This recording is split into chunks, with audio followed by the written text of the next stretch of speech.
sevenden, hiç olmasa sen oku.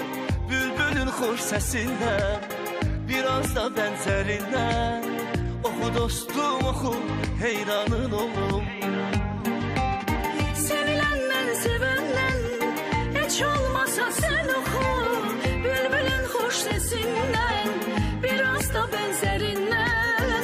Susma, susma, susma sen oku. Oku dostum oku, dertten demden.